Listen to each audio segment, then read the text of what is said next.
کی موت، اور اس کو آپ سوچیں کہ اور اوپر سے خودکشی. اور میرے آئیڈیل ہیں تب مولانا طارق جمیل. ٹھیک ہے، میں ڈاکٹر ذاکر نائک کے بعد مجھے مولانا طارق جمیل وہ شخص نظر آئے ہیں جو مثالیں دیتے ہیں عام گھر سے اور لوگوں کی سمجھ میں آتی ہیں. وہ کبھی بھی مثالیں پیغمبروں اور نبیوں کی اس لیے نہیں دیتے ہیں کیونکہ انہیں پتہ ہے کہ وہ تو پیغمبر اور نبی تھے. ان کو گھر گھر ان کی آواز اس لیے گونجتی ہے. اور یہ آج سے تمہیں بتاؤں 20 سال پہلے جب انہوں نے اسٹارٹ کیا تو میرا بھانجا ایک دن مجھے گاڑی میں کہیں لے کے جا رہا تھا تو مجھے کہنے لگا خالہ آپ نے ان کو کبھی سنا ہے؟ میں نے کہا نہیں، کون ہے؟ کہنے لگا مولانا طارق جمیل ہے، اور اتنا اچھا بولتے ہیں ماشاء اللہ اللہ ان کو نظر نہ لگائے کہ اتنے لوگ ان کو سن کے انہوں نے اپنے راستے بدلے ہیں. آپ کو پتہ ہے کہ جنید جمشید بھی ان میں سے ایک تھے جو مولانا طارق جمیل سے مل کر امپریس ہو کر انہوں نے اپنا سارا زندگی کا ڈگر چینج کی، راہ چینج کی، اور اپنے گھر میں ان کے ایک ایسا سایہ تھا.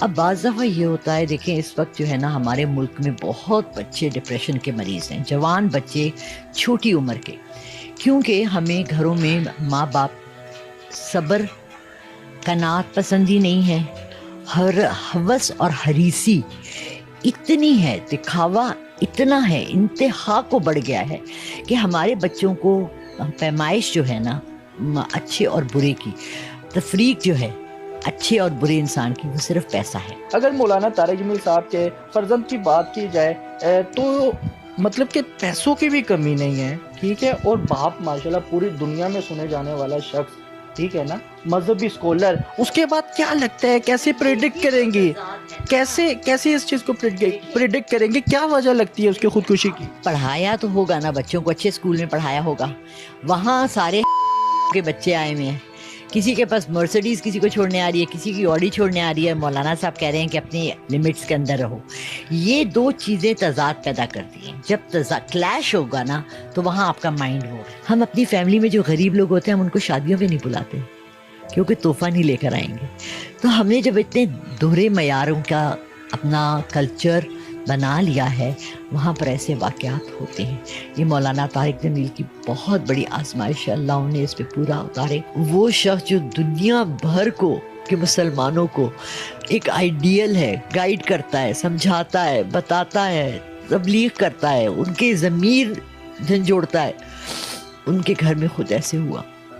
تو یہ ہم سب کو اپنے بچوں کا خیال رکھنا چاہیے، اپنے بچوں کا، گرینڈ بچوں کا، سب کو نظر رکھنی چاہیے کہ بچے کیا کر رہے ہیں. ماسیوں اور نوکروں کے ہاتھوں میں بچے نہیں پلنے چاہیے. اس سے بہتر ہوتی ہے دادی یا نانی گھر میں ہو، پھپھی ہو.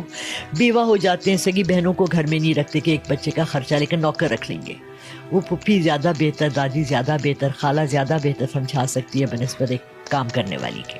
اگر سائیکک ریڈر کی بات کی جائے، آپ لوگوں کی سائیکک کو ریڈ کرتی ہے، آپ کو پتہ ہوتا ہے کہ اگلا بندہ کس طرح سوچ رہا ہے اور کس نوعیت کا سوچ رہا ہے. آپ کے پاس کچھ ایسی کالز آتی ہیں یا اس طرح کے کچھ ایسے آپ کے پاس کیسز آتے ہیں، وہ کہتے ہیں نا کہ کم عمر کی ناکام محبتیں جو ہمارے معاشرے کو لے ڈوبتی ہیں. بہت زیادہ کم عمر کی ناکام محبتیں تو چھوڑو، بڑی عمر کی ناکام محبتیں آتی ہیں.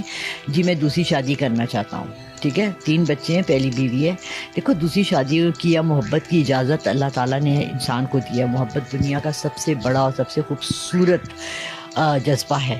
لیکن ہوتا کیا ہے، یہ میں نے اسٹریٹجی یا یہ ایک تھیوری تھی جو میں اس کو کہتی تھی بہت سال پہلے جب نئی نئی میری شادی ہوئی. بچے محبت میں پڑ جاتے ہیں ایف اے میں، ابھی ان کے لڑکے کی عمر تو نہیں ہوتی نا شادی کی، لیکن لڑکی کی عمر شادی کی ہوتی ہے. ماں باپ چاہتے ہیں کہ وہ جلدی سے جلد اپنے اس فریضے سے کو نبھا دے. وہ اس کے لیے رشتے دیکھنے شروع کر دیتے ہیں. اور لڑکا، اب ایف اے کے لڑکے سے کون شادی کرے گا؟ نہ وہ کمانے کے قابل ہے، نہ وہ بیوی بچے رکھنے کے قابل ہے. تو وہ ناکام محبت میں بدل جاتی ہے. تو وہ کہتا ہے ساری لڑکیاں بے وفا ہیں.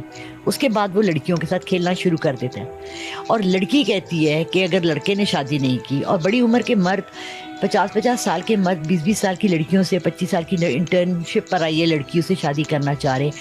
آپ کو انجوائمنٹ کے لیے 4 شادیوں کی اجازت نہیں ملی تھی. ہاں اللہ کو پتا تھا کہ مرد کی ایک ہوس ہے یا ایک لمٹ ہے، اس کی نیڈ ہے جس میں اس کو 4 بیویوں کی اجازت کیوں ملی. ہمارے نبی پاک صلی اللہ علیہ وسلم نے 4 بیویوں کیوں رکھی، ان کے حقوق پورے کیوں کیے؟ اس لیے کہ یہ بتانے کے لیے کیے کہ یہ ایک ضرورت ہے. اب اگر میں 60 ایئرس 65 ایئرس کی ہوں، میں اگر اس وقت شادی کرنا چاہوں کہ جی میں بہت اکیلی ہوں، میں ڈپریشن کی مریض ہوں، تو میں کر سکتی ہوں، میری ضرورت ہے، میری نیڈ ہے. مگر آپ کا کیا خیال ہے مجھ سے کون کرے گا؟ جو 65 سال کا مرد ہے وہ تو 25 سال کی جوان لڑکی ڈھونڈ رہا ہے نا، وہ 65 سال کی عورت سے کیوں کرے گا؟ کیونکہ ہمارے یہاں چسکوں کے لیے ہیں یہ چیزیں. یہ ہمیں جو اصل میں ان کی بنیاد تھی یا ضرورت تھی یا مقصد تھا، وہ ہاتھ سے ہی ہم نے چھوڑ دیا، نکل گیا، ہمیں سمجھ ہی نہیں ہے کہ کیا ہے. جی تو ناظرین